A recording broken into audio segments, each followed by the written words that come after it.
Man, I really want to drink this water fountain, but I don't know where the water comes from.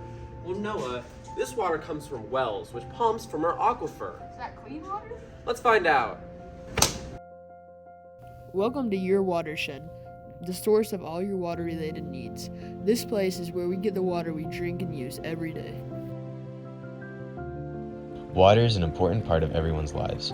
Luckily, here in Missoula, we have an abundance of it. A watershed is an area of land that funnels rainfall and snowmelt into creeks, streams, and rivers, and eventually into reservoirs and the ocean.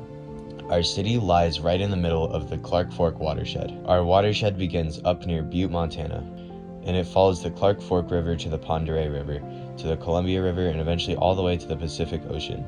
Here in Missoula, we take great efforts to keep our portion of the watershed clean, for us and for everyone living downstream.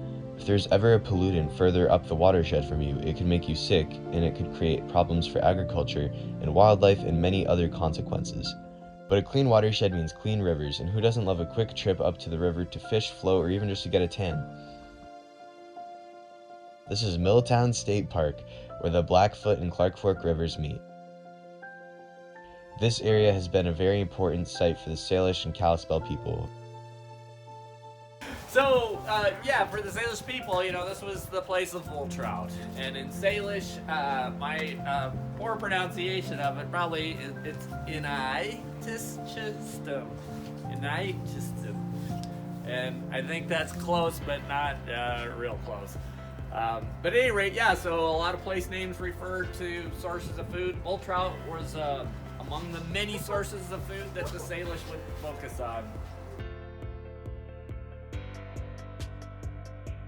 Many other tribes would pass through here as well. They would come from, say, the Nez Perce or the Nimipu, from central Idaho.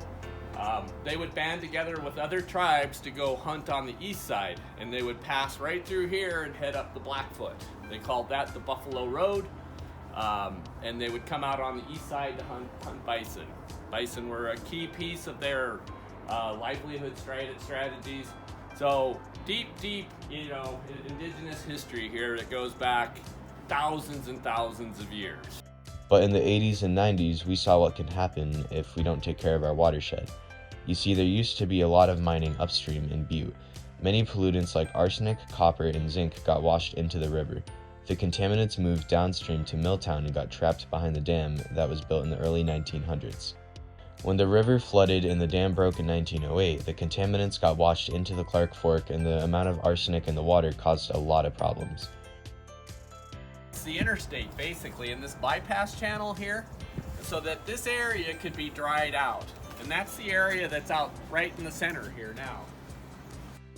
So they pushed the river off to the side, and then they built a rail line in here. And so scoop by scoop with big excavators, they would just take the sediments out of the contamination out of here, load it into big dump trucks, and then scoop it back into a rail car, and then shipped it to a repository near Anaconda. The cleanup effort took many months to do, but eventually it got done. We've gone to great lengths to clean and maintain the health of our rivers and streams since then. Besides everything going on above ground, we also live right on top of an aquifer that is refilled every year by snowmelt and rainfall. This is where we get our drinking water. The ground has water that's under the ground. So when we think about what is under the ground below us, and we kind of wonder how much of that is dry and when does it become moist or wet or saturated, that's our underground aquifer. So once we stopped using Rattlesnake Creek for our drinking water in 1983, the aquifer became the whole place all of Missoula gets its drinking water. An aquifer is an area underground that can contain and transport water. The properties that allow an aquifer to hold and transport water can also let contaminants travel throughout a water supply, which can have many consequences. Luckily, water contamination can be tested, so monitoring it is important. However, the best way to prevent pollution is to avoid releasing contaminants into groundwater to begin with. Other ways also exist to stop pollutants in a water supply, such as gas stations having an underground liner to contain gas spills, or making sure businesses like car washes don't release chemicals into the groundwater. Right now, as you're watching this video, can you think of the last time you relied on having clean water? Was it yesterday when you cooked dinner? Was it this morning when you took a shower? Was it 5 minutes ago when you got a glass of water? The point is that we use water all the time and we need it to be clean so we can stay healthy. But what about when we want to have fun? Sure, you could pay to go to a sports game or go to the movie theater, or you could go down to the river for free. You could go take a nice swim, fish, or kayak, or even canoe, but if the water is polluted, none of this recreation can happen. The water that comes out of your tap has taken a long journey to get there, so next time you turn on your faucet, remember, it takes everyone playing their part to keep it clean. How can we do that? Well, we can make sure to pick up our dog's poop, make sure our cars aren't leaking oil, and make sure not to throw cigarette butts or other litter into the storm drains, because it goes straight into our water table.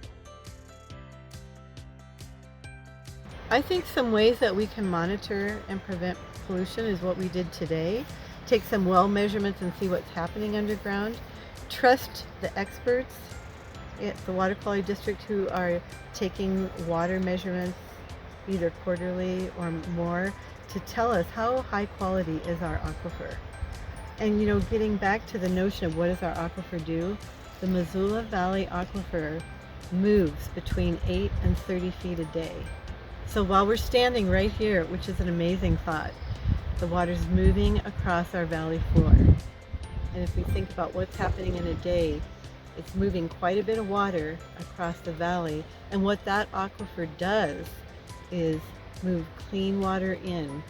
And we have a constantly recharging, clean, super amazing aquifer. And so what I think about when anyone says, what can we do to keep our aquifer clean? I think we live on top of the water we drink. We live on top of the water we drink.